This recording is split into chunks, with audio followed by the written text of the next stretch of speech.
नमस्कार आदरणीय दर्शक, आज हामी एउटा दुःखद समाचारबाट जनता जान्न चाहन्छन् कार्यक्रम सुरु गर्न चाहन्छौँ। हाम्रा सहकर्मी मित्र अनिल गौतमको निधन भएको छ, प्राइम टाइम टेलिभिजनका दृश्य सम्पादक हो। त्यसैले आजको कार्यक्रममा उहाँप्रति हामी हार्दिक श्रद्धाञ्जली अर्पण गर्न चाहन्छौँ। उहाँ प्राइम टाइम टेलिभिजनको अत्यन्त मिलनसार मित्र हुनुहुन्थ्यो, असल व्यक्ति हुनुहुन्थ्यो। उहाँको निधनले हामी सबैको मन रोएको छ, प्राइम टाइम टेलिभिजन परिवारको मन रोएको छ, हामी सबैको आँखामा आँसु आएको छ। त्यसैले आजको कार्यक्रम हामी उहाँप्रति पनि समर्पण गर्न चाहन्छौँ र आज हामी देशको राजनीतिक विषयवस्तु पनि छलफल गर्दैछौँ। तपाईँहरू सबैलाई थाहा छ, हामी हरेक विषयवस्तुमा छलफल गर्छौँ, आर्थिक, सामाजिक, कूटनीतिक। त्यसैले आज हामी कोरोनाको सङ्क्रमणको कहरले यतिखेर सबैलाई सन्तासमय वातावरणमा पुर्याएको छ। सबैलाई जनताहरू चिन्तित छन्, जनताहरू समस्यामा छन् र कोरोनाको सङ्क्रमणको सङ्ख्या हत्तै बढेको छ। आज 14 जनाको मृत्यु भएको छ। त्यसैले अब कसरी जानु पर्ला? आजको कार्यक्रम हामी यसबारेमा पनि गहिरो समीक्षा गर्दैछौँ। तपाईँ सबैलाई थाहा छ, हामीसँग धेरै विषयवस्तु छन्। आजको जनता जान्न चाहन्छन् कार्यक्रममा निषेधाज्ञा हट्यो, खुकुलो भयो, तर पनि सामाजिक दूरी कायम गरेर किन जनताहरू हिँड्दैनन् सडकमा, किन मास्क लगाउँदैनन्, किन जनताहरूमा सचेतना छैन? आजको कार्यक्रममा हामी यसबारेमा पनि विशेष रूपमा चर्चा गर्दैछौँ। तपाईँ सबैलाई थाहा छ, हामीसँग धेरै विषयवस्तु छन्। राजनीतिक विषयमा आज हामी गहिरो समीक्षा गर्दैछौँ। सत्तारूढ दलभित्र सहमति भएको छ, मेलमिलाप भएको छ, एकता भएको छ। सबैको लागि यो सुखद समाचार हो। देशको सबभन्दा ठुलो पार्टी सत्तारूढ दल लगातार 2.5 महिनासम्म झगडामा रुमल्लिरह्यो, अल्मल्लिरह्यो, द्वन्द्वमा फसिरह्यो, विवादका कुराहरू गरिरह्यो। प्रधानमन्त्री केपी शर्मा ओलीले दुवै पक्ष छोड्नुपर्छ भनेर स्थायी समितिमा शीर्ष नेताहरूले भने, तर अहिले आएर प्रधानमन्त्री केपी शर्मा ओली सर्वशक्तिमान बन्नु भएको छ। उहाँले दुवै पक्ष छोड्नु परेन, प्रचण्डलाई पार्टी चलाउने जिम्मेवारी दिनुभयो र सरकार चलाउने सम्पूर्ण अधिकार अब प्रधानमन्त्रीको हातमा छ। सरकार प्रधानमन्त्रीले चलाउने, पार्टी प्रचण्डले चलाउने। अब नेपाल कम्युनिस्ट पार्टी कसरी अगाडि बढ्ला त? महाधिवेशन समय होला त चैतमा। अब विचारको कुरा गर्दाखेरि, वैचारिक जुन किसिमको बहसको कुरा गर्दाखेरि नेपाल कम्युनिस्ट पार्टीभित्र जनताको जनवाद कि मदन भण्डारीको बहुदलीय जनवाद, सबैको ध्यान त्यता केन्द्रित भएको छ। आजको कार्यक्रममा हामी यसबारे पनि विशेष रूपमा चर्चा गर्दैछौँ। जनताको बहुदलीय जनवादलाई अब नेपाल कम्युनिस्ट पार्टीले आत्मसात गर्ला त? त्यो सम्भावना छ त आगामी महाधिवेशनमा?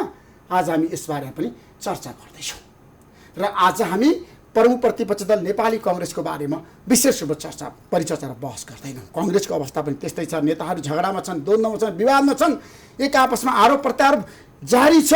महाधिवेशन नहुने भएको छ। भदौ महाधिवेशन गर्ने गरी पार्टी सभापतिले केन्द्रीय समितिको बैठक बोलाउँदै हुनुहुन्छ। यसबारेमा आजको कार्यक्रममा हामी चर्चा गर्दैनौँ। त्यसैले आज हामी नेपाल कम्युनिस्ट पार्टीभित्रको यो युद्ध विराम कसरी सम्भव भयो, अब पार्टी कसरी अगाडि बढ्छ, नेताहरूको बिचमा अधिकार बाँडफाँड भइसकेपछि माधवमा नेपालको असन्तुष्टि किन बाहिर आयो त? उहाँले किन 17 बुँदे प्रस्ताव अगाडि सार्नु भयो त? पार्टीभित्र के कारणले? आजको कार्यक्रममा हामी यसबारे पनि विशेष रूपमा चर्चा गर्दैछौँ। केही समयको विश्रामपछि म पुनः आउनेछु जनता जान्न चाहन्छन् कार्यक्रममा।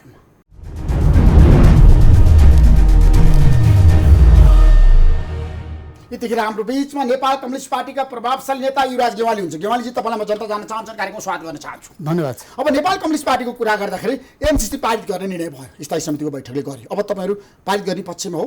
हाम्रो केन्द्रीय कमिटीको बैठकले एउटा कार्यदल बनाएको थियो, 3 सदस्यीय कार्यदल, कमरेड जीएन खनालको संयोजकत्वमा। त्यो कार्यदलले व्यापक रूपमा, विस्तृत रूपमा त्यसको बारेमा अध्ययन गरेको छ र मोटो प्रतिवेदन बुझाएको छ र त्यसमा निष्कर्षमा के भनिएको छ भनेदेखि यो उसलाई चाहिँ परियोजनालाई यथावत रूपमा पारित गर्न सकिन्न। तर पारित चाहिँ गर्नुपर्छ, तर यथावत रूपमा पारित गर्नु हुन्न। यसलाई सकारात्मक रूपमा लिनुपर्छ।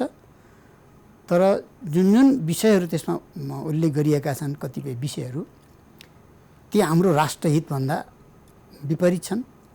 त्यसो भएर त्यसलाई संशोधन र परिमार्जन, कतिपय विषयलाई संक्षिप्तमा भन्दा कतिपय विषयलाई संशोधन र परिमार्जन गरेर पारित गर्ने भन्ने पारित गर्नुपर्छ भन्ने पक्षमा हुनुहुन्छ शीर्ष नेताहरू, प्रधानमन्त्री केपी शर्मा ओली, परराष्ट्र मन्त्री प्रदीप ग्यावाली, थाहा छैन? होइन, को चाहिँ यथास्थितिमा पास गर्ने हुनुहुन्छ हुनुहुन्न त्यो पारित गर्नुको विकल्प छैन, पार्टी बहस सुरु भइसक्यो। त्यस्तो संशोधन र परिमार्जन सहित पारित गर्नुपर्छ भन्ने अहिले हाम्रो अध्यक्षले प्रस्तुत गर्नुभएको प्रस्तावमा समेत उल्लेख गरे। हैन, संशोधन केमा गर्ने त? अब त्यो त अब तपाईहरु बहसमा हुनुहुन्छ आज। अब त्यो त अब संशोधन परिमार्जन सहित पारित गर्ने भनेर भनिरहँदाखेरि कुन बुदामा चाहिँ परिमार्जन गर्ने बताउनुस् न। अलि फेरि त्यसबारे छलफल गर्नुपर्छ विभिन्न विषय बस्ने पार्टीको त्यसबारेमा। हैन, अब सचिवालयमा बस्ला, सचिवालयले टुङ्ग्याउन सक्छ, सहमति गर्न सक्छ। हैन, त्यो दुईजना अध्यक्षको प्रस्तावमै के लेखेको छ भने केही संशोधन र परिमार्जन सहित पारित चाहिँ गर्नुपर्छ। तर अर्थ तपाईहरुले अहिले किन पारित गर्नुपर्छ भन्ने पक्षमा आफूलाई उभ्याउनु भयो त?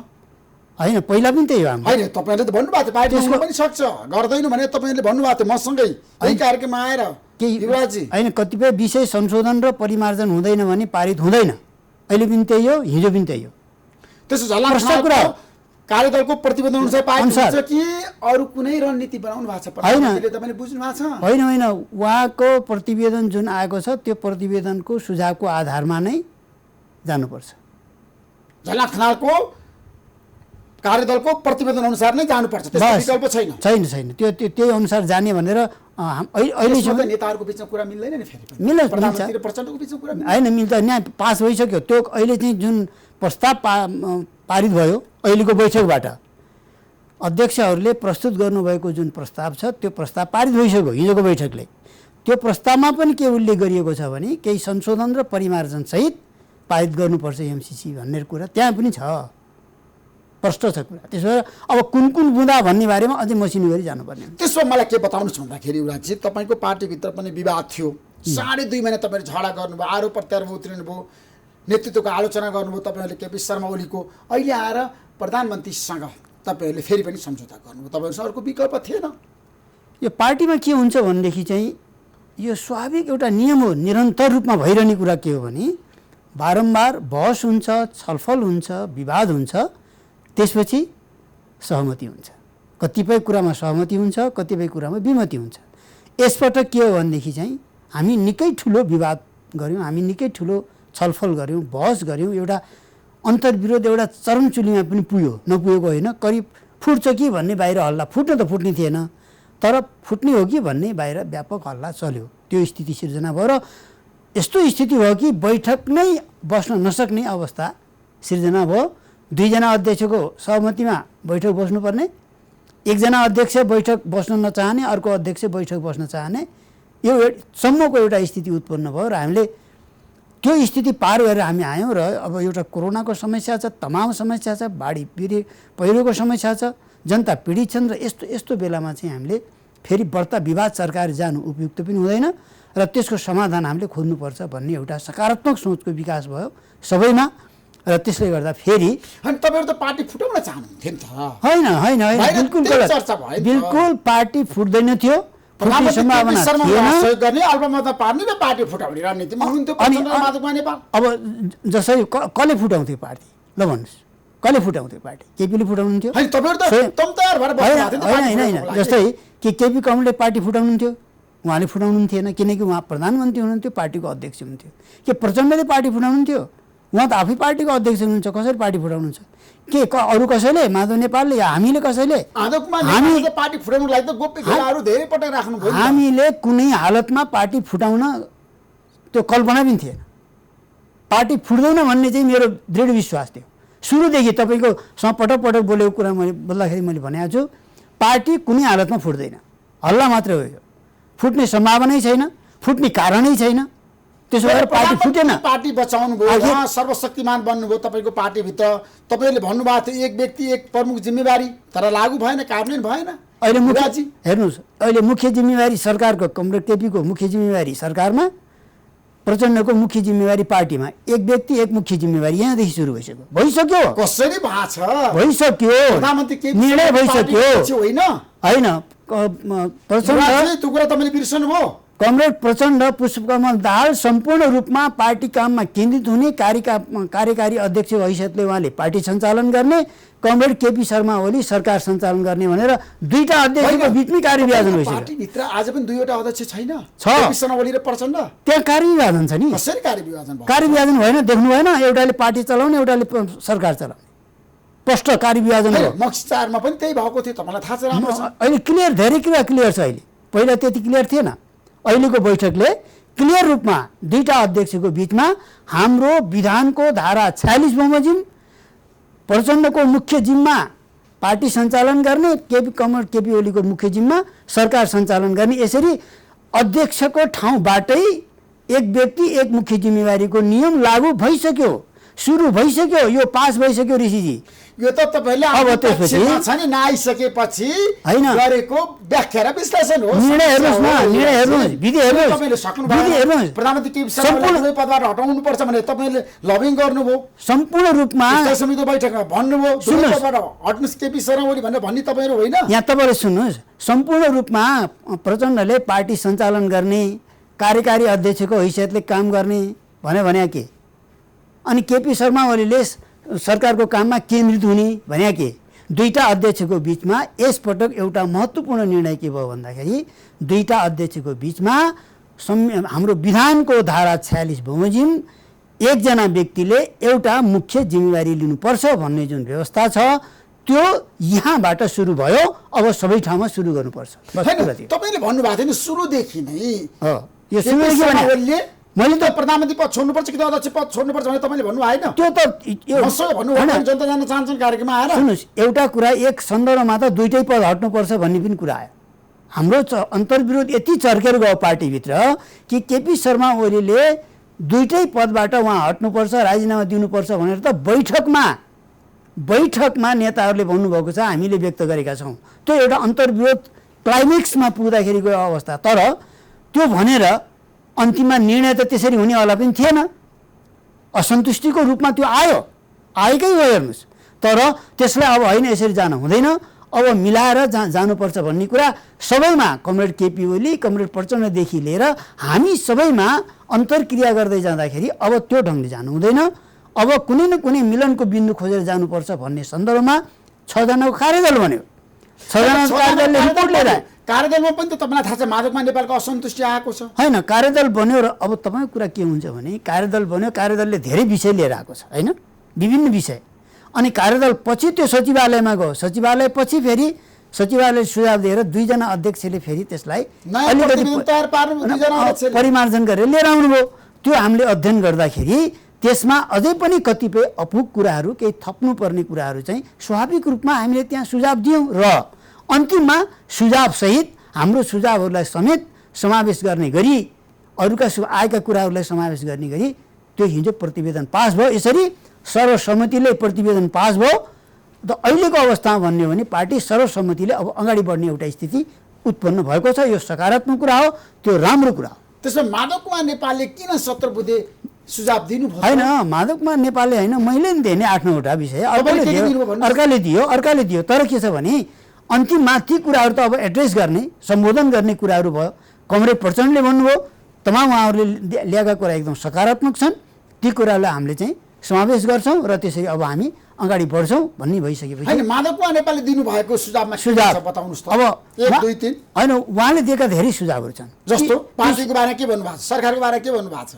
त्यो चाहिँ के भन्ने, सरकारले पार्टी सञ्चालन गर्नुपर्छ, विधि बमोजिम चल्नुपर्छ, विधान बमोजिम चल्नुपर्छ, एक व्यक्ति एक मुख्य जिम्मेवारीको आधारमा जसरी पार्टी अध्यक्ष र प्रधानमन्त्रीको बिचमा कार्यविभाजन भयो त्यसरी नै अब माथि सम्पूर्ण तलसम्म चाहिँ त्यही ढङ्गले गर्नुपर्छ। कमसेकम केन्द्रीय कमिटीका सदस्यहरूको बिचमा त्यही ढङ्गले नयाँ किसिमले कार्यविभाजन हुनुपर्छ। अब कमिटीका बैठक नियमित बस्नुपर्छ, कमिटीमा व्यापक छलफल गर्नुपर्छ, कमसेकम सचिवालयको निर्णयको आधारमा सरकारका महत्त्वपूर्ण निर्णयहरू गर्ने त्यो परिपाटी हामी स्थापित गर्नुपर्छ। माधव कुमार नेपालले भनेको कुरा पनि त्यही हो। तपाईँको टिमको कुरा गर्छु है म पछिल्लो समय। अब अहिले टिमको कुरा आएन, पार्टीभित्र अहिले टिमको कुरा आएन। धोका दियो अब तपाईँ टिमको कुरै आएन नि, किन आएन? तपाईँको पार्टीको गुट त छ नि। यदि त्यस्तै कुरा भएको हो त हामी नोट अफ डिसिसन लेख्न सक्थ्यौँ।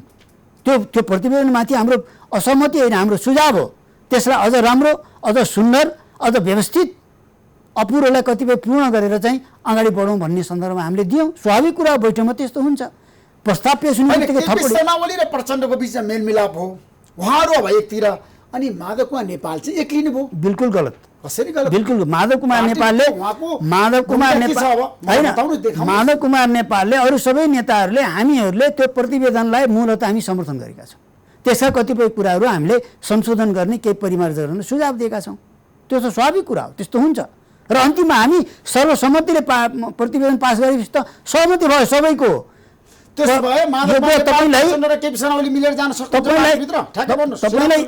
तपाईँलाई एउटा कुरा म के बताउन चाहन्छु भनेदेखि ऋषिजी, जसरी कमरेड अध्यक्ष प्रचण्ड र केपी कमरेडको बिचमा सहमति भयो, त्यसरी नै स्थायी कमिटीमा हामी सबैको बिचमा सहमति भयो। त्यसरी नै त्यो अहिलेको चाहिँ के भन्दा प्रतिवेदन पास भयो। यसको अर्थ स्थायी कमिटीमा सबैको सहमति भयो भन्ने कुरा बुझ्नुहोस्।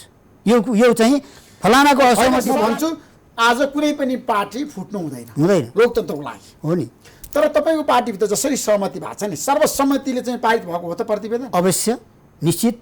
कसैको नोट कसैको पनि विमति छैन प्रतिवेदन? यो प्रतिवेदनमा कसैको नोट अफ डिसेन्ट छ? थाहा पाउनुभयो तपाईँले? सुन्नुभयो तपाईँले? सुन्नु भएन, थाहा पाउनु भएन। नोट अफ डिसेन्ट त ओपन हुन्छ नि।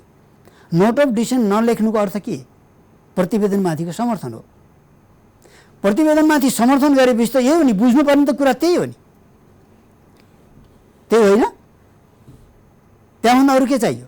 यो प्रतिवेदन सर्वसम्मतिले पास भयो। नोट अफ डिसेन्ट लेख्नु त हाम्रो अधिकार थियो नि। नोट अफ डिसेन्ट हामी लेख्न सक्थ्यौँ, म एक्लैले पनि लेख्न सक्थेँ। तर हामी अहिले लेख्ने अवस्थामा रहेनौँ किनकि त्यो प्रतिवेदनमाथि हाम्रो समर्थन थियो।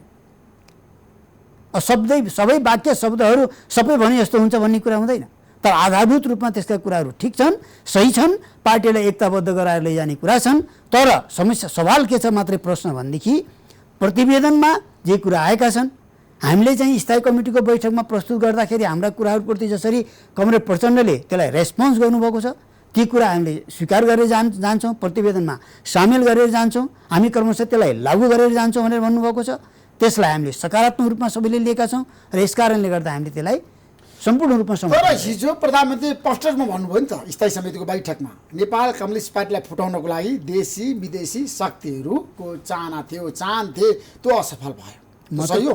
मलाई हेर्नुहोस्, प्रधानमन्त्री बनाई मेरो अलिक फरक के छ भने उहाँले के भन्नु म त्यो त जान्न। बैठकको भनेको कुरो पनि तपाईँ आज नमान्ने होइन, मेरो गर्ने होइन, मेरो भनाइ कुरा सुन्नुहोस्। मेरो भनाइ के छ भन्दाखेरि यो पार्टी कुरो तपाईँ मान्ने कि नमान्ने? मेरो कुरा सुन्नुहोस् तपाईँ पहिला। पार्टी प्रधानमन्त्री कुरा भन्नुहोस् न पहिला, उहाँले के भन्नुभएको थियो? होइन, मेरो कुरा सुन्नुहोस् न तपाईँले मसित सोध्नु भएको छ नि, मैले तपाईँलाई प्रधानमन्त्री के भन्नु बैठकमा? मैले तपाईँलाई मेरो जवाब दिन्छु के, मैले तपाईँलाई मेरो जवाब दिन्छु। म कसैले के भन्नुभएको थियो उहाँहरूको कुरासँग म केही त्यहाँ त्यसमा जान चाहन्न, प्रवेश गर्न चाहन्न। नजाने त्यसको प्रधानमन्त्री कुरा तपाईँ नबताउने, आज जनता जान चाहन्छ होइन, त्यो त दुनियाँलाई थाहा छ नि। त्यसो भएर मैले के भन्न चाहन्छु भनेदेखि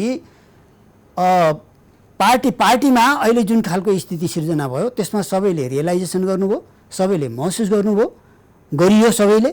त्यही आधारमा सहमति गरेर अगाडि बढ्ने एउटा वातावरण भएको छ। र तपाईँले अहिले एउटा भन्नुभयो नि, यो देशी विदेशी प्रतिक्रियावादी हो, चाहेका होलान्, तर यदि फुट्थ्यो भने हाम्रै कारणले फुट्थ्यो, मिल्थ्यो भने हाम्रै कारणले मिल्थ्यो, हाम्रो कारणले पार्टी मिल्यो, हाम्रै कारणले फुट्ने अवस्थामा पुग्यो। म कसैले अरूलाई बाहिरकालाई दोष दिएर अनि तपाईँले पार्टी फुटाउन चाहनु भएको यो त भएको थियो, प्रधानमन्त्रीको सङ्केत त्यही हो। यो त 1% होइन, 100 मतलब के भन्दाखेरि 100% होइन, 200% गलत के हो भनेदेखि एमालेलाई फुटाउन, पार्टी यो कम्युनिस्ट पार्टीलाई फुटाउन पार्टीभित्रबाट कसरी प्रयास गरेको थिएन, होइन। र हाम्रा आफ्नै कमजोरीले अन्तर्विरोधलाई व्यवस्थापन गर्न नसक्नुको कारणले पार्टीको अन्तर्विरोध चुलिँदै गएर अनि फुट्ने हो कि भन्ने एउटा अवस्थासम्म पुगेको थियो।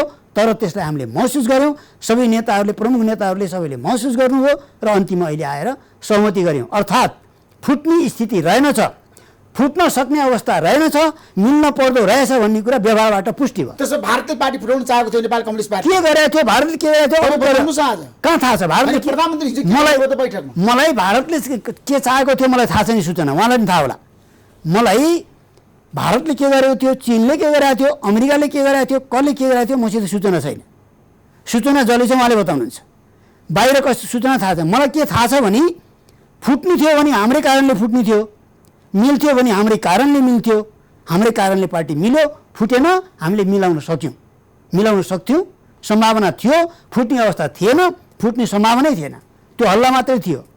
यदि कुनै नेताले फुट्छ भनेर भन्नुभएको थियो भने त्यो पनि ठिक थिएन, उचित थिएन। म कहिले पनि पार्टी फुट्न सक्छ कहिले भनेको थिइनँ, आजसम्म भनेको छैन। होइन, विदेशीले नेपाल कम्युनिस्ट पार्टीलाई फुटाउन लागेको थियो भने धेरै मलाई कुराहरू सूचना, छन्। मसित सूचना छैन। बिना सूचना यस्ता तथ्यहीन कुरा, म पनि एउटा जिम्मेवार व्यक्ति हुँ, तथ्यहीन कुरा म कसो बोल्न चाहन्न। म प्रष्ट रूपमा भन्न चाहन्छु, कुनै देशी विदेशी को देशी कसले फुटाउन खोजेको थियो? देशी भनेको तपाईँ प्रधानमन्त्री बनाइमा आफैभित्र व्यवस्थापन गर्न नसक्दा, अन्तर्विरोधको समाधान गर्न नसक्दा, समयमा अन्तर्विरोधहरूको समाधान गर्न नसकेपछि स्थिति चर्किन्छ र उस्तै पर्यो भने आफ्नै कारणले पार्टी फुट्छ। त्यसो भएको हुनाले यो देशी विदेशीले फुटाउनु खोजेको थियो भनेर आफ्ना कमजोरी नेपाली राजनीति नेपालको दलहरू कुन देशीले कहाँ छ प्रमाण? ल बताउनु पर्यो। भारतले फुटाउनु खोजेको थियो भने कहाँबाट थियो? के हो सूचना, के हो प्रमाण? अरू देशभित्रका अरू पार्टी लागेको थियो भने सूचना के हो, प्रमाण के हो? तर मसित प्रमाण छ कि हाम्रै पार्टी, हामी भित्रकै व्यवस्थापनको कमजोरीले, अन्तर्विरोध समाधान गर्न नसक्नुको कारणले, आफ्नो कमजोरीले पार्टीलाई अन्तर्विरोध सरकार जाने अनि बाहिर अरूलाई दोषेर हुन्छ। देशी विदेशी भनेर पाइन्छ। आन्तरिक कारण प्रमुख कारण हो। आन्तरिक कारण प्रमुख भएको हुनाले अहिले कसले मिलाइदियो? त्यसो भए हिजो फुटाउन मिलाइदियो होला, तपाईँको पार्टीलाई एकताबद्ध बनाइदियो होला। यो वाहियात कुरा हो। यो कसैले मिलाएको, अरू देशी विदेशीले मिलाएको पनि होइन, देशी विदेशीले फुटाएर फुट्दा पनि फुट्दैन। यो मैले एकदम क्लियर गर्नु चाहन्छु। बजारमा चर्चा त सुरु भएको छ। यस्ता बजारका कुरा छोडिदिनुहोस्। भारतले पार्टी फुटाउन के छ चाहेको तथ्य? थियो, चीनले मिलाइदियो। म सोध्न चाहन्छु, कसैले भन्नुहुन्छ भने भारतले फुटाउन चाहेको थियो भने आधार के हो, तथ्य के हो, प्रमाण के हो? चीनले मिलाएको भने तथ्य के हो, प्रमाण के हो? बिना आधार, बिना तथ्य, बिना प्रमाण यस्तो बोल्नु हुँदैन जिम्मेवार मान्छेहरू। अब तपाईँको पार्टीभित्र प्रधानमन्त्री शक्तिशाली बन्नुभयो, उहाँले सरकार चलाउने, पार्टी चलाउने प्रचण्डले तपाईँले भनिरहनु भएको छ। एकदम एक व्यक्ति एक मुख्य जिम्मेवारी, पार्टी एक व्यक्ति एक मुख्य जिम्मेवारी। म एकदम क्लियर कट भन्छु, एक व्यक्ति एक पद होइन, एक व्यक्ति एक मुख्य जिम्मेवारी। मुख्य जिम्मेवारी कमरेड केपी ओलीको सरकार, मुख्य जिम्मेवारी कमरेड प्रचण्डको पार्टी। यो जसरी माथि भएको छ तल पनि त्यही अनुसार लागू गर्नुपर्छ। विधानमा लेखा छ यो कुरो, विधान त मान्नु पर्यो। पार्टीको विधानमा 56 धारा 46 मा के भने पार्टी कुनै हरेक चाहिँ केन्द्रीय सदस्यहरूको बिचमा, पदाधिकारीको बिचमा एक व्यक्ति एक मुख्य जिम्मेवारीको आधारमा कार्यक्रम विभाजन हुनेछ र आवश्यक पर्यो भने सहायक जिम्मेवारीमा दिन सकिनेछ भनेर प्रष्ट रूपमा विधानमा उल्लेख गरेको छ। त्यो कारण भयो त अहिले र हाम्रो गएको केन्द्रीय कमिटीको बैठकले यो कुरालाई पास गरेको छ। हैन, पास गर्नुभयो तर कारण भएन। प्रश्न त्यही अब यहाँबाट सुरु भयो। अहिले केन्द्र कसरी सुरु भयो? क्या मेरो प्रश्न तपाईँले नबुझ्नु भयो कि मेरो कुरा तपाईँले नबुझ्नु भएको जस्तो लाग्यो। मैले बारम्बार भनिरहेको छु कि प्रचण्डले पार्टी चलाउने, सरकार चलाउने, तर पार्टी अध्यक्ष त केपी शर्मा ओली पनि हुनुहुन्छ नि त। पदको कुरा गरेको छैन, भनिएको छ प्रतिवेदनमा पनि, पार्टीको प्रतिवेदनमा भनिएको छ सरकार पनि मिलेर चलाउने, पार्टीले सरकारलाई सुझाव दिने र अध्यक्ष प्रचण्डले प्रधानमन्त्री केपी शर्मा ओलीले भनेको नि मान्ने पार्टी सञ्चालन गर्नको लागि। यो त सबैले भनेको सबैले मान्ने, यो त कमिटी प्रणाली हो।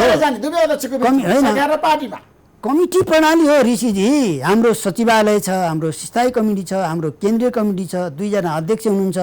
2 जना अध्यक्ष पनि मिल्ने, सचिवालय मिल्ने, स्थायी कमिटी मिल्ने, केन्द्रीय कमिटी मिल्ने भनेर भन्नुपर्छ। 2 जना अध्यक्ष मात्रै मिलेर हुँदैन, त्यहाँ कमिटी छ, उहाँहरू कमिटीको नेता हो। कमिटीको नेता हो। भोट हाल्नु पर्यो भने एउटै भोट मात्रै उहाँले हाल्ने। भोट हाल्नु पर्यो कतै भने अध्यक्षले 2टा भोट हाल्ने, 5वटा भोट हाल्ने हुँदैन। मैले एउटा भोट हाल्ने हो, अध्यक्षले पनि एउटै भोट हाल्ने, भोट हाल्नु पर्यो भने। यो मसँग जनता जान चाहन्छन् कार्यक्रममा। अब देशमा प्रधानमन्त्री 2वटा हुँदैन, एउटै हुन्छ।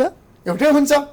पार्टी अध्यक्ष 2वटा छ, 2टा छ। त्यसमा कार्यविभाजन हुन्छ, 2टा अध्यक्षको बिचमा कार्यविभाजन हुन्छ।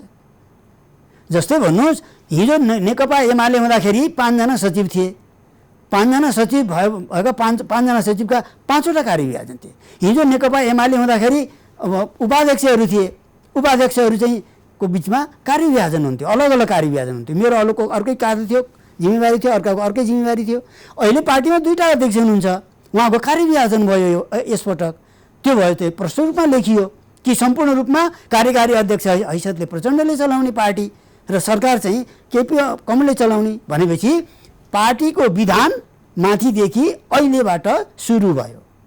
तर यो राम्रो कुरा भयो। यो मुख्यमन्त्री सकारात्मक गर्नु भएको थियो नि तपाईँहरूले त तमाम कुरा छन्। वडा अध्यक्ष कुरा पनि आउँछ, तपाईँ के कुरा गरे मुख्यमन्त्री परिवर्तन कुरा होइन गर्नु तपाईँहरूले तपाईँ मुख्यमन्त्री त्यसपछि गएर चाहिँ के अरू बोल्दा तमाम हुन्छ भने तपाईँले भन्नुभएको थियो अब मुख्यमन्त्री अब त्यो त कहाँ कहाँ के गर्ने अब सचिवालयले गर्ने एक कुरा। व्यक्ति एक प्रमुख जिम्मेवारीको कुरा गर्दाखेरि आउँछ, मुख्यमन्त्री पनि आउँछ। दुईवटा पद लिएर बसेका छन्। मुख्यमन्त्री मात्रै होइन, मन्त्री आफै कार्यकारी एउटा पद हो। मन्त्री आफै के हो त भन्दाखेरि कार्यकारी पद हो।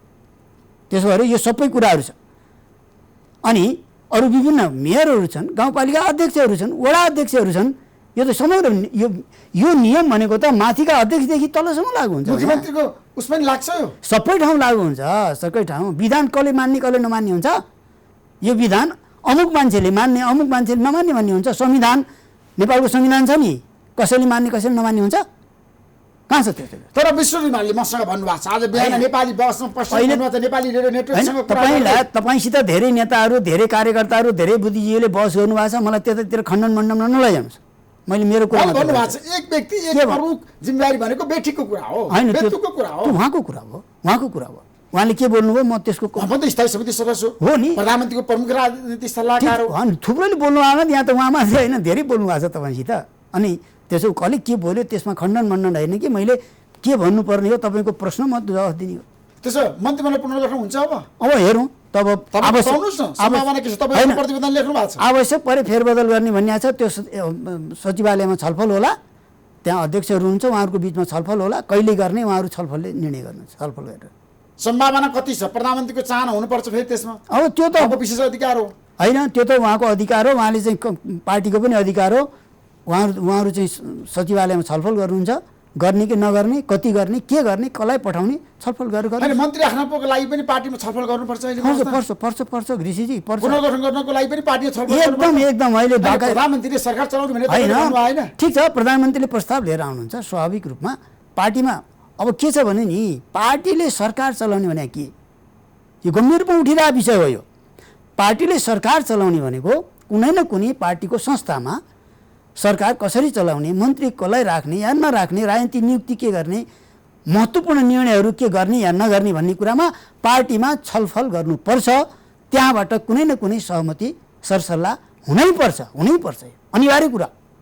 दलगत सिस्टममा नियुक्ति गर्न पर्ला, निकायहरूमा विभिन्न छन्, कुनै न कुनै त्यसबारे छलफल हुनुपर्छ। संस्थानहरूमा नियुक्ति गर्नु कहीँ न कहीँ छलफल हुनुपर्छ, कहीँ न कहीँ छलफल। हेर्नुहोस्, यो देश चलाउने कुरा कुनै एउटा चाहिँ के भन्दाखेरि यो कुरा चाहिँ एकदम विशेष अधिकार भन्दै यो हुँदैन, त्यसै चल्दैन। दलगत सिस्टम हेर्नु, पार्टीगत सिस्टम हो नि, हो दलले हो नि सरकार चलाउने, पार्टीले यसरी बुझ्नु पऱ्यो नि। यसरी त्यसो भए हजुर, विद्युत प्राधिकरणमा फेरि पनि कुलमान घिसिङलाई ल्याउनुपर्छ भन्ने बहस जारी छ, तपाईँ के भन्नुहुन्छ? होइन, त्यो त मेरो आफ्नो व्यक्तिगत कुरा होइन। अब उहाँको राम्रो मूल्य, उहाँको अहिलेसम्म हेर्दा एकदम राम्रो छवि छ उहाँको, उहाँले धेरै राम्रो गर्नुभएको छ, देखिया छ। अब उहाँलाई दोहोऱ्याउने कि नदोहोऱ्याउने सरकारको निर्णय हुन बाँकी छ, पछिसम्म गर्नुपर्छ। भोलि बेलुका पछि त परावधि सकिँदैछ, गरेछ। त्यस्तो राम्रो मान्छेलाई छलफल गरेर टुङ्गो लगाउनुहोस् यसबारेमा। ऊर्जा मन्त्री वर्षमान पुनले चाहनु पर्यो, ल्याउनु पर्यो, उहाँले पनि प्रस्ताव लिएर आउनु पर्यो, प्रधानमन्त्री पनि लिएर आउनु पर्यो, पार्टीको कुनै ठाउँमा त्यसबारे मूल्याङ्कन कामको समीक्षा गर्नु पर्यो। एउटा धारणा त बनाउनु पर्यो, त्यहाँ पर्छ, त्यो गर्नुपर्छ। त्यसलाई अन्यथा रूपमा लिनु हुँदैन दलगत सिस्टम। कुलमान घिसिङलाई ल्याउनुपर्छ भने पछिमा तपाईँ हुनुहुन्छ फेरि पनि विद्युत प्राधिकरण। अब मेरो चाहिँ मुख्य सरकारले के सोचिरहेछ, मुख्य रूपमा ऊर्जा मन्त्रीले के सोचिराख्नु भएको छ, जति उहाँको बारेमा मन्त्रीलाई थाहा छ त्यति त मलाई थाहा छैन। त्यसो भएर जसलाई त्यसबारेमा बढी जानकारी छ उहाँले ल्याउनु पर्यो, प्रधानमन्त्रीले लिएर आउनु पर्यो, पार्टीमा लिएर आउनु पर्यो र चाहिँ के गर्ने के नगर्ने एउटा उचित एउटा सरसल्लाह गर्नु पर्यो। त्यसो भए युवराज हजुर, अब लागौँ नीतितिर लागौँ। हजुर, मदन भण्डारीको जनताको बहुदलीय जनवाद तपाईँको पार्टीको मूल नीति हुनसक्छ। अब सवाल तपाईँ ठ्याक्कै म के भन्छु भन्दाखेरि हेर्नुहोस्, 2006 सालदेखि 62-63 सालको क्रान्तिको बेलासम्म के थियो भन्दाखेरि जनवादी क्रान्तिको एउटा चरण थियो, जनवादी क्रान्ति। त्यो जनवादी क्रान्ति अहिले यो आधारभूत रूपमा हाम्रो दस्तावेजले भनेको छ, हाम्रो पार्टीको प्रतिवेदनले भनेको छ कि नेपालमा आधारभूत रूपमा जनवादी क्रान्ति सम्पन्न भएको छ भनेर भनेको छ, जो 6 सालदेखिको लडाइँ हो।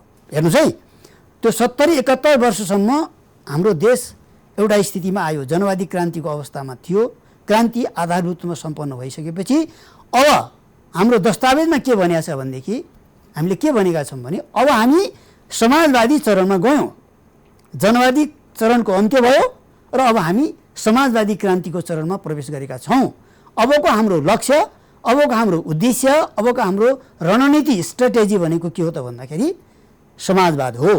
अहिले हाम्रो दस्तावेजमा प्रष्ट रूपमा उल्लेख गरेको छ। त्यसो भएर अब हामी जनवादी क्रान्ति सम्पन्न गऱ्यौँ भनेदेखि अब हामी जनवाददेखि जनवादसम्म जाने हो कि जनवाददेखि समाजवादतिर जाने हो? दुईटा प्रश्न छ। म यो सारा श्रोताहरू जति दर्शकहरू हुनुहुन्छ म सोध्छु कि अब हामी जनवादी क्रान्ति आधारभूत रूपमा सम्पन्न भइसकेपछि अब हामी अर्को यदि जनवाद नै भन्छौँ भने कस्तो अर्को नयाँ फेरि जनवादी क्रान्ति गर्छौँ त? जनवाददेखि जनवादसम्म पनि कहीँ हुन्छ, लक्ष्य हुन्छ? हुँदैन। अब जनवाददेखि समाजवाद हाम्रो लक्ष्य हुन्छ। अब समाजवादी दिशामा जाने हो। समाजवादी बाटोमा हाम्रो संविधानले पनि के भनेको छ भनेदेखि मुलुकलाई समाजवादको दिशामा अगाडि बढाउनुपर्छ भनेर नेपालको संविधानमा प्रष्ट रूपमा उल्लेख गरिएको छ। त्यसो भएको हुनाले नेपालको संविधानअनुसार जनवादी क्रान्ति आधारभूतले सम्पन्न भएअनुसार अब हामी समाजवादतिर जाने हो। मुलुकलाई समाजवादको लागि एउटा पृष्ठभूमि तयार गर्ने हो, आधार तयार गर्ने हो समाजवादको लागि। त्यसको लागि समय लाग्छ। फेरि होइन, समाजवादको लागि तपाईँलाई समय लाग्ला, त्यसमा मदन भण्डारी कमरेडले अब यसमा जोड्न चाहन्छु, समाजवादतिर जाने हो हामी। जनवादी क्रान्ति सम्पन्न भएपछि समाजवादी क्रान्तितिर जाने हो, समाजवादको दिशामा जाने हो। समाजवादको चरणमा हामी प्रवेश गरिसकेका छौँ। त्यसैले कमरेड मदन भण्डारीले या तत्कालीन नेकपा एमाले भन्छु, फेरि उहाँको नेतृत्वमा तत्कालीन नेकपा एमाले जनताको बहुदलीय जनवाद भनिरहँदा लोकतान्त्रिक प्रक्रियाबाट, लोकतान्त्रिक विधिबाट मुलुक सञ्चालन गर्नुपर्छ भनेर कमरेड मदन भण्डारीले जो विचार अगाडि सार्नुभएको थियो हो, त्यो विचार अब समाजवादी क्रान्तिको सन्दर्भमा समाजवादमा प्रवेश गर्दाखेरि पनि लोकतान्त्रिक तरिकाबाट, विधिबाट, त्यो प्रक्रियाबाट अगाडि जान सकिन्छ। तर त्यसलाई जनवाद भनिँदैन, अब समाजवाद भनिन्छ। जनवाद आजको तपाईँहरूको मूल एजेन्डा होइन, अब समाजवाद हो। यस, अहिलेको हाम्रो मूल एजेन्डा समाजवाद हो। अब हाम्रो मूल कार्यदिशा समाजवाद हो। अब हेर्नुहोस् है, हाम्रो अबको मूल कार्यदिशा के हो? समाजवाद। अब हामी जाने कता हो? समाजवादमा। हाम्रो रणनीतिक लक्ष्य के हो? समाजवाद। त्यो दीर्घकालीन यात्रा हो। यो तत्काल हुन सक्छ नि युवराजी, नारा लगाउनु नेपाली कम्युनिस्ट आन्दोलनको निहाल्दाखेरि जनवाद पनि कुनै बेला नारा थियो ऋषिजी, कुनै बेला जनवाद पनि नारा थियो। जनवाद आयो आज, जनवादी क्रान्ति सम्पन्न भयो। कसरी सम्पन्न भयो जनवादी क्रान्ति? हाम्रो देशमा लोकतन्त्र छ। त्यही हो लोकतन्त्र भनेको, जनवाद डेमोक्रेसी। लोकतन्त्र भनेको कम्युनिस्टहरूले डेमोक्रेसीलाई मान्छन्, मानेर आइरहेछन्, हामी मानिरहेछौँ लोकतान्त्रिक गणतन्त्र। त्यही हो जनवाद। लोकतन्त्र भनेको पनि डेमोक्रेसी, जनवाद भनेको पनि डेमोक्रेसी। कस्तो कुरा चाहिँ होइन? तपाईँहरू कहिलेकाहीँ जनवादको कुरा गर्नु होइन, त्यही हो। लोकतन्त्र भन्नु र जनवाद भन्नु एउटै हो। कम्युनिस्ट शासनको कुरा गर्नुहुन्छ। शासन अहिले कम्युनिस्ट सरकार चाहिँ कसको छ? कम्युनिस्ट सरकार छ। के छ? लोकतन्त्र छैन यहाँ। लोकतान्त्रिक प्रणाली पुरा बहुदलीय प्रतिस्पर्धाको आधारमा कम्युनिस्टहरू धन्य अनुसार तपाईँहरू अगाडि बढ्न सक्नुहुन्छ। एकदम हामी हाम्रो पार्टीको घोषणापत्र अनुसार अगाडि बढेका छौँ। अब सवाल के आउँछ भने राजनीतिक रूपमा हामी हाम्रो मेनिफेस्टो अनि हाम्रो चाहिँ सबै धारणाअनुसार, वर्तमान संविधानअनुसार हामी यहाँसम्म आइपुगेका छौँ। तर कतिपय कुराहरू हामीले धेरै राम्रा काम गरेका छौँ। सरकारले धेरै महत्त्वपूर्ण कामहरू गरेको छ, त्यसको धेरै फेरिस्त पुछ। तर कतिपय कुराहरू अझै गर्न बाँकी छ। जनतामा धेरै ठुलो अपेक्षा छ, धेरै ठुला समस्या छन्। त्यसलाई सम्बोधन गर्ने गरी अझै काम हुन सकिरहेको छैन। बाँकी 2.5 वर्षको जुन अवधि छ त्यसमा हामीले हाम्रो घोषणापत्र अनुरूप हामीले काम सम्पन्न गर्ने गरी जानुपर्छ। त्यो तयारी अनुसार जानुपर्छ। र अब यो स्पिड, सरकारको कामको गतिलाई अझ बढाउनुपर्छ। यतिले मात्र पुग्दैन। म केही विश्रामपछि पुनः आउनेछु। प्रतीक्षा गर्नुहोस्, कार्यक्रम हेर्दै गर्नुहोस्।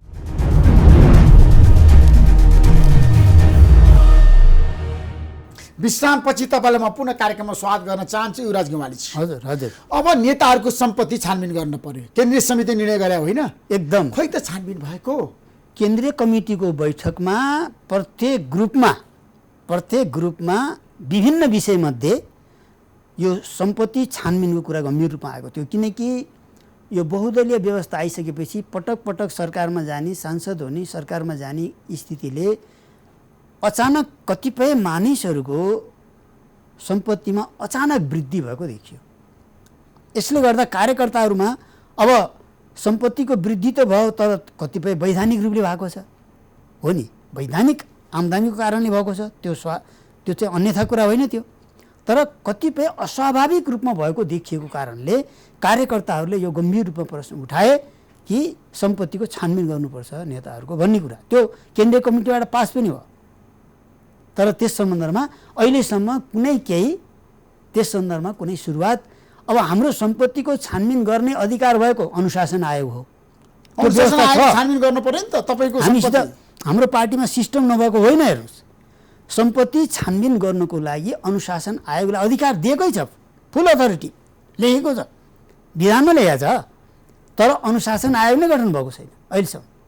अब यसपटकको बैठकपछि 1 महिनाभित्रमा एकीकरणका बाँकी सबै काम पुरा गर्ने भन्ने जुन कुरा छ, त्यस अन्तर्गत सबै आयोगहरू गठन हुन्छन्, अरू तमाम कामहरू गठन हुन्छन् र अनुशासन आयोगलाई हामीले बलियो बनाउनुपर्छ, दह्रो बनाउनुपर्छ र उनलाई पुरा जुन वैधानिक अधिकार दिएको छ त्यही अनुसार काम गर्नुपर्छ।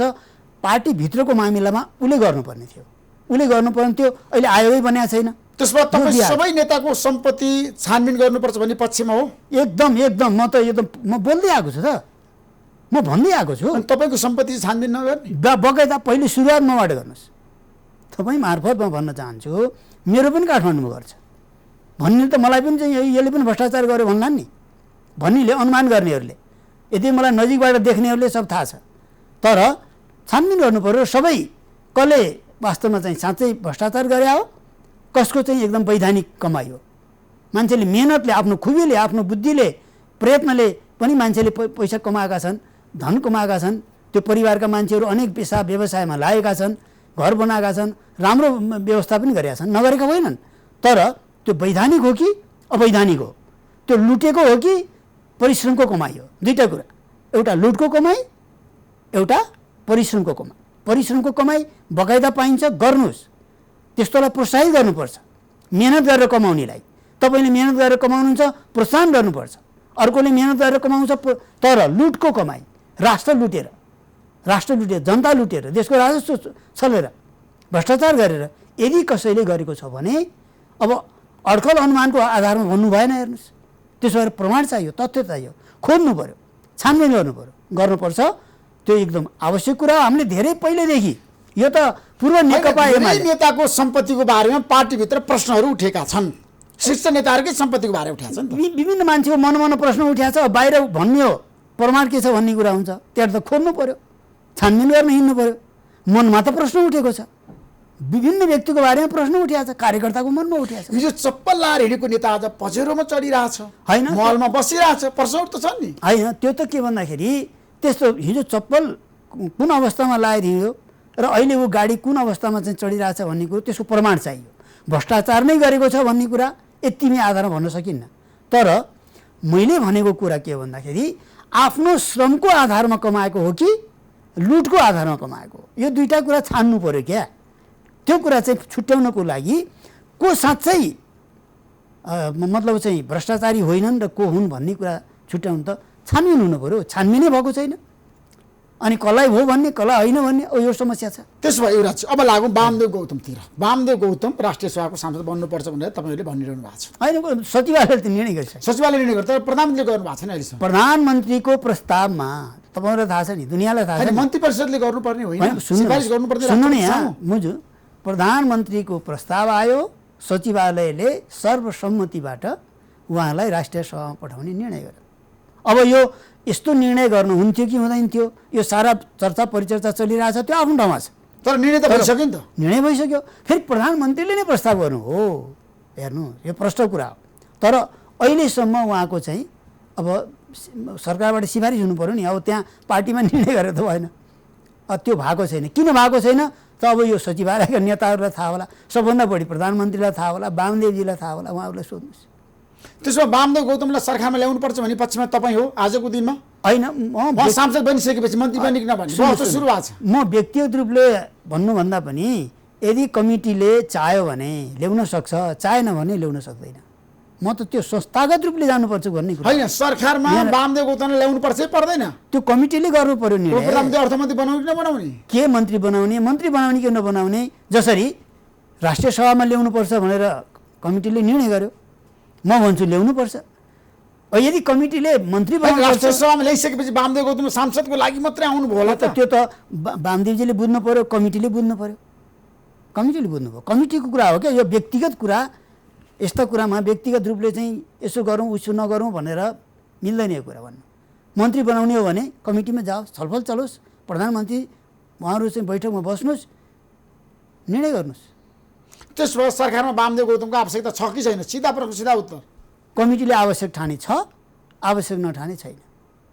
प्रश्न कुरा, सिधा कुरा, सिधै कुरा गरिरहेको छु मैले। किन बङ्ग्याउनु पर्यो?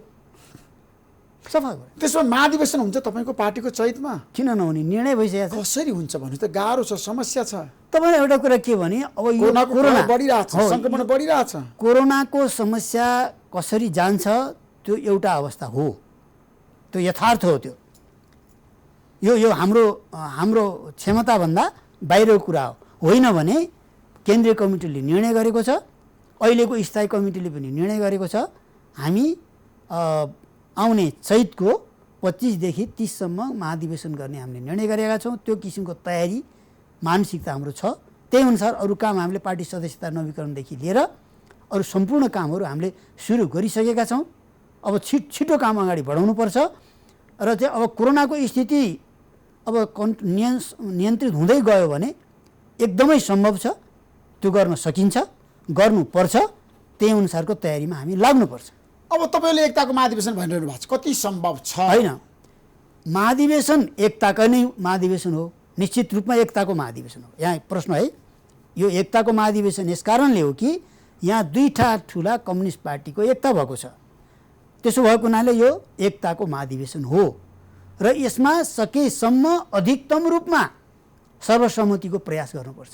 अधिकतम रूपमा भन्छु है मैले, अधिकतम रूपमा। एकताको महाधिवेशन पछि नेतृत्व चयन सर्वसम्मतिले हुनुपर्छ भन्ने पक्षमा तपाईँ हुनुहुन्छ? नेतृत्व मात्रै होइन कि विचार निर्माणको सवालमा धेरै गाह्रो छ, किनभने तपाईँको पार्टीमा धेरै विचारहरू छ युवराजी। सकेसम्म भन्दैछु, फेरि यो सबै जोडिन्छ है। विचारको सवालमा पनि सकेसम्म सर्वसम्मति नभए त्यसमा विमति हुन्छ, अल्प बहुमत हुन्छ। विचारको सवालमा पहिला विचार निश्चित भइसकेपछि अन्तिममा नेतृत्व निर्वाचित हुन्छ। यो पनि बुझिराखौँ है सिस्टम। पहिला विचार निर्क्युल हुन्छ, जस्तो विचार पारित हुन्छ त्यही अनुसारको फेरि नेतृत्व आउनुपर्छ भन्ने एउटा मान्यता छ। त्यसो भएको हुनाले पहिला कस्तो विचार पारित हुन्छ त्यो सर्वसम्मत त्यसमा हुन्छ कि हुँदैन, त्यसमा अल्पमत र बहुमतको आधारमा विचार निर्क्युल हुन्छ या सर्वसम्मतिले हुन्छ, पहिलो स्टेप। अब त्यसपछि विचारको निर्क्युल भइसकेपछि नेतृत्वको कुरा आउँछ। त्यो नेतृत्व पनि सकेसम्म अधिकतम रूपमा सर्वसम्मतिबाट गर्ने। जस्तै हाम्रो पूर्व नेकपा एमालेको 5औं महाधिवेशनमा सर्वसम्मत नेतृत्व भयो, विचारमा भोटिङ भयो, विचारमा मतदान भयो, जनताको बहुदलीय जनवादले अत्यधिक बहुमतले जित्यो। तर नेतृत्वमा चाहिँ के भयो त भन्दाखेरि अन्तिममा गएर सर्वसम्मति भयो। हाम्रा विभिन्न अनुभव छन्। 4थो महाधिवेशनदेखि 9औं महाधिवेशनसम्मका हाम्रा अनेकौँ खालका अभ्यासहरू छन्, अनुभवहरू छन्। त्यसलाई हामीले म्यानेज गरेका छौँ, त्यसलाई ठिक ढङ्गले व्यवस्थापन हामी गरेका छौँ। र आउने महाधिवेशन पनि हामी सबभन्दा पहिल्यै विचारमा हामी जानेछौँ, व्यापक छलफल गर्ने। विचारमा जानुहुन्छ, तर तपाईँहरूको पहिलो प्राथमिकता नेतृत्व हो नि त। आजको दिन पहिलो प्राथमिकता विचार हो ऋषि, यहाँनिर। तर पार्टीभित्र अहिले त नेतृत्वमा होडबाजी छ। तपाईँले अध्यक्ष भन्ने बहस सुरु भइसक्यो। तपाईँले होइन प्रचण्ड कि केपी शर्मा कि माधव नेपाल, जनतालाई बताउनुहोस् तपाईँ। तपाईँले होइन भनेर भएन। तपाईँले मसित सोध्नुहोस् कि मैले के भन्छु भने नेतृत्वभन्दा पहिले विचार हो। मेरो कुरा सुन्नुहोस्, पहिले विचार निर्णय हुन्छ, प्रोसेसको कुरा सुन्नुहोस्। हाम्रो महाधिवेशनको प्रोसेस पहिला विचारको निर्णय हुन्छ, विचारको आधारमा नेतृत्व तय हुन्छ।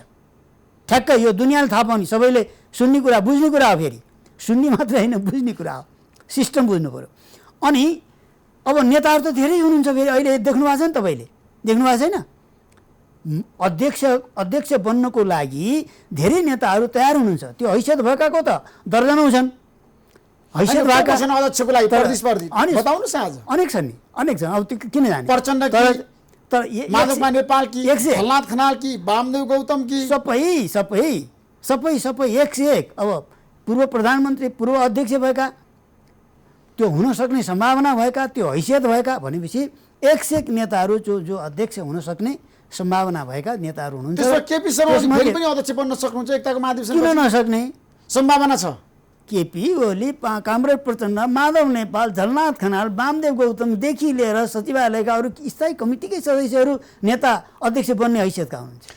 तपाईँको हैसियत छ अध्यक्षलाई नेपाल कम्युनिस्ट पार्टीभित्र? त हैसियत बन्नलाई के हुनुपर्छ? अब 40-50 वर्ष काम गर्यो बाबा, योगदान गर्यो, जेल गर्यो, भूमिगत गर्यो, सङ्गठन बना, पार्टी बना, आन्दोलन गयो, सारा गर्यो, लेख्या छ, पढ्या छ, सारा यत्रो पार्टी बनाएको छ, यत्र अनेक क्रान्तिमा भाग लिएको छ, सारा पञ्चायत ढाल्दै, राजा ढाल्दै, सारा संविधान निर्माण गर्ने सारा काम गरेर आएका मान्छेहरू अब अध्यक्ष हुनलाई अनि के हुनु पर्यो? निर्वाचित हुनु पर्यो। बाँकी तपाईँहरू त नेताहरूसँग सम्झौता गर्नुहुन्छ, आत्मसमर्पण गर्नुहुन्छ त तपाईँहरू त। अन्तिममा तपाईँले माधवमा नेपालसँग प्रतिस्पर्धा गर्न सक्नुहुन्छ? हामी सकेसम्म सहमति गर्छौँ। तपाईँलाई के भने हामी नेतृत्व निर्माण गर्ने कुरामा पनि, विचार निर्माण गर्ने कुरामा पनि अधिकतम रूपमा सहमति गर्छौँ। भएन भने अल्पमत बहुमत गर्छौँ, टुङ्ग्याउँछौँ।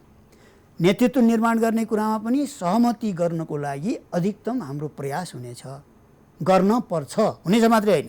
मेरो एकदम भित्री कुरा के हो भने सकेसम्म नेतृत्व निर्वाचित गर्दाखेरि पनि यसपटक दुईटा पार्टी एकताबद्ध भएको हुनाले, एकताको महाधिवेशन भएको हुनाले सकेसम्म सर्वसम्मत नेतृत्व नै बनाउने कुरामा जानुपर्छ। तपाईँ सवाल के छ भनेदेखि अध्यक्षको मात्रै कुरा आउँदैन। फेरि हेर्नुहोस्, एकछिनलाई मान्नुहोस्, अध्यक्षको बारेमा त सहमति भयो, तर अरू तमाम मान्छे केन्द्रीय सदस्य बन्न चाहन्छन्। होइन तिमी नबन भनेर कसलाई भन्ने? अब हेर्नुहोस्, कठिन छ कि छैन? कठिन छ नि। अध्यक्ष त एउटा होला अथवा प्रतिस्पर्धी 1-2टा होला, तर केन्द्रीय सदस्यको त लाइन लाग्छ नि। अरू विभिन्न पदहरू के राखिन्छ फेरि पदाधिकारी, त्यो आउला समस्या। महासचिव चाहिएला, अब फेरि उपाध्यक्ष आदि इत्यादि बनाउने भनेपछि के हुन्छ भने सकेसम्म हामीले सर्वसम्मतको प्रयास गर्ने हो। जुन विषयमा सहमति हुनेछ सहमति गर्नेछौँ, जुन विषयमा सहमति हुन नसक्ने अवस्था आउनेछ हामी निर्वाचनबाट अगाडि बढ्नेछौँ। लोकतान्त्रिक विधि र प्रक्रियाबाट अगाडि बढेर हामी शानदार रूपले महाधिवेशन सम्पन्न गर्नेछौँ, एकताको महाधिवेशन सम्पन्न। तपाईँको पार्टीको स्थायी समितिको बैठकमा सरकारको समीक्षा गर्ने भन्ने एजेन्डा थियो, तर गर्नु भएन तपाईँले। अब फेरि किन गर्नु भएन? भने गर्ने भन्ने कुरा थियो, तर अलिक समयको अभाव भयो। यो कोरोनाको कारणले नै, यो कोरोना यस्तो आइदियो ऋषिजी, यसको कारणले तपाईँको चाहिँ के भन्दाखेरि बैठक लम्ब्याउनु पनि गाह्रो, कठिन स्थिति परिदियो। त्यसो भएर बैठक नलम्ब्याउने स्थिति। अब सरकारको समीक्षाको बारेमा हामीलाई समय चाहिन्थ्यो, अवश्य पनि यसले समय लिन्थ्यो, तर अब कोरोनाको कारणले गर्दा हामी लामो बैठक चलाउने अवस्थामा थिएनौँ। र अब यसपछि अब केन्द्रीय कमिटीको बैठक आउँदैछ नि, र सकेसम्म हामी यो केन्द्रीय कमिटीको बैठकमा पुग्दा यो सरकारको समीक्षा, अहिलेसम्मको कामको समीक्षाको स्थिति मूल्याङ्कन लिएर चाहिँ हामी जानुपर्छ। त्यो गर्दा ठिक हो। त्यसमा सरकारको समीक्षा गर्नको लागि फेरि पनि पार्टीभित्र द्वन्द्व होला नि त, विवाद होला, द्वन्द्व छलफल हुन्छ। किन लड्ने? त्यहाँ प्रधानमन्त्रीको पर्फर्मेन्सको बारेमा तपाईँहरू फेरि प्रश्न उठान गर्नुहुन्छ? होइन, त्यहाँ छलफल त हुन्छ। कुनै छलफलबाट आत्तिनु हुँदैन नि। पार्टी चलाउँछु भन्ने छलफलबाट आत्तिने, आलोचनाबाट आत्तिने, मूल्याङ्कनको कुराबाट आत्तिने हुन्छ। र पार्टी भनेको त्यसैले चलाउने हो नि। तपाईँ कुनै पनि काम गर्नुहुन्छ भने काम गर्दा गल्ती हुन सक्छ। त्यसमा प्रधानमन्त्री केपी शर्मा ओली सफल प्रधानमन्त्री हो 2.5 वर्षको मूल्याङ्कन गर्दा? सफल हो नि, मैले राम्रो काम गरिरहेको छ। अब के हुन्छ भने 100% सफल भन्ने कुरा हुँदैन यो दुनियाँमा। किन हुँदैन? प्रधानमन्त्रीको तपाईँ मूल्याङ्कन गर्नुहुन्छ, तर उहाँ कति प्रतिशतले सफल हो त? उहाँको 50 कि 60 कि 70 कि 80 कि 90 बताउनुहोस् त। मसित त्यो प्रतिशत अहिले छैन। प्रतिशत किन छैन तपाईसँग? पहिलो कुरा त वास्तवमा सरकारको पूर्ण समीक्षा भनेको कहिले हुन्छ भने पूर्ण समीक्षा है, 5 वर्षको कार्यकाल। वास्तविक समीक्षा भनेको चाहिँ कहिलेकाहीँ के हुन्छ भने 2.5 वर्ष गर्न नसकेका कामहरू आउने दिनमा फटाफट पुरा हुँदै जान्छन् कि। जस्तै अहिले मेलम्ची आएको छैन अहिलेसम्म मेलम्ची नआएकोमा आलोचना छ, तर मेलम्ची आइसकेपछि त सफल भयो नि, भयो कि भएन? त्यसो भएर सरकारको कार्यकाल 2.5 वर्षको छ। यो 2.5 वर्षको अवधिमा अब सरकारले कसरी काम गर्छ त्यसको आधारमा साँचो समीक्षा त्यति बेला हुन्छ, जनताले पनि गर्छन्। तर पार्टीभित्र चाहिँ कमसेकम वर्षमा मूल्याङ्कन समीक्षा हुनुपर्छ। कमसेकम 6 महिनामा सकिन्न भने पनि वर्षमा सङ्घीय सरकारको कामको मूल्याङ्कन हुनुपर्छ र समीक्षा हुनुपर्छ, र के राम्रा भए के कमजोरी भए हामी त्यसरी नै अगाडि बढ्नुपर्छ। र चाहिँ यसपटकको केन्द्रीय कमिटीको बैठकमा जाँदा सरकारको कामको समीक्षा लिएर जानुपर्छ। महाधिवेशनमा त पर्छ। तर तपाईँको पार्टीभित्र कोरोनाको कुरा गर्दा सङ्क्रमणको कुरा गर्दा कोही बोल्दैनन्, बोलिरहेको जनता समस्यामा छ, खान पाएको छैनन्, सडकमा मागिरहेछन्। यसपटक तपाईँले हेर्नु भएको छैन? यसपटकको हाम्रो मागेर खाने जनतालाई तपाईँ आज दर्दनाक अवस्था अपमान गर्ने होइन, दर्दनाक अवस्था छ। तपाईँले माग सम्बोधन नगर्ने, सम्बोधन गर्नै पर्छ, भोकमरीमा छन् उनीहरू, गर्नै पर्छ। युवराजी हो, भोकमरीमा खान पाएको छैनन्, खान दिनै पर्छ। जनता एउटा कुरा हेर्नुहोस् त पीडा, हेर्नुहोस्, खान दिनै पर्छ। म देखिए उहाँ चाहिँ सडकमा उहाँ चाहिँ टुणी खेलमा मान्छेहरू दैनिक चाहिँ थाल थापेर खाइरहेछन्। अनि तपाईँ कहाँ हुन्छ? सरकार कहाँ छ? नेता त्यसो भएर तपाईँहरू त्यहाँ जानु पर्दैन? यसको व्यवस्थापन गर्नै पर्छ। तपाईँहरू चाहिँ त्यो हेर्नै पर्छ। गाडी चढेर हिँड्नुहुन्छ सडकमा, अनि जनताहरू खान नपाएर सडकमा बसिरहेछन्, त्यो हेर्नै पर्छ। खुला मञ्चमा रोइरहेछन्। त्यसमा अहिले यसपटकको हाम्रो स्थायी कमिटीको बैठकमा कोरोनाको मतलब चाहिँ नियन्त्रणको सन्दर्भमा पार्टीले चाहिँ विभिन्न निर्णयहरू गरेका छ। ती कुराहरू पार्टीले जुन निर्णय गरेको छ तदनुरूप सरकार जानुपर्छ र यसलाई बेलैमा नियन्त्रण गर्नुपर्छ। यो खतरनाक रूपमा अगाडि बढिरहेछ, डरलाग्दो रूपमा अगाडि बढेको छ। यसलाई नियन्त्रण गर्न सकिन्छ, यो असम्भव कुरा होइन, एकदम यो असम्भव चिज होइन। तर होइन, तर सम्भव छ, तर समय लाग्छ, समय लाग्छ। तर यो सम्भव छ। खाना पाउनु पर्यो, पर्छ तपाईँले त्यहाँनिर जनताले खाना मात्रै पाएर हुँदैन, उपचार पनि पाउनु पर्यो। यो सबै व्यवस्था हुनु पर्यो, अस्पतालको व्यवस्था हुनु पर्यो, भेन्टिलेटरको व्यवस्था हुनु पर्यो, क्वारेन्टाइनको चाहिँ त्यसपछि आइसोलेसन सेन्टरहरूको सबै कुराको व्यवस्था हुँदै पनि गइरहेको छ। तर यसले पर्याप्त भएको छैन, यसमा धेरै कुरा सुधार गर्नुपर्ने छ। यसपटकको स्थायी कमिटीको बैठकमा व्यापक रूपमा यसमा लामो चाहिँ एउटा प्रतिवेदनमा उल्लेख गरिएको छ। सरकारलाई यो गर्ने यसरी चाहिँ यो समस्या हल गर्ने भनेर निर्देशन गरेको छ बैठकले, निर्देशन गरेको छ बैठकले। तर कार्यान्वयन भएको छैन। हुँदैछ। कसरी हुन्छ कार्यान्वयन? तपाईँको पार्टीभित्र कति निर्णय भयो अहिलेसम्म कार्यान्वयन भएको छैन? हुँदैछ, गरिरहेको छ, सरकारले गर्नुपर्छ। अब सरकारको आलोचना गर्न तपाईँले नपाउनु हुनु भएन? होइन, कम्पुस लगाउनु तपाईँलाई होइन, कमजोरी भयो भने यो त तपाईँलाई प्रश्न के बताउँ भनेदेखि कमजोरी छ भने फेरिका बैठकमा पनि आलोचना हुन्छ। गल्ती कमजोरीको प्रष्ट रूपमा बताउनु पर्छ। त्यसबाट आत्तिनु डराउनु हुँदैन, कमजोरीलाई सच्याएर अगाडि बढ्नुपर्छ। Thank you so much Yuvraj Kumarji, धन्यवाद। महत्त्वपूर्ण समय दिनु, तपाईँलाई म धेरै धेरै धन्यवाद दिन्छु। नमस्कार। नमस्कार।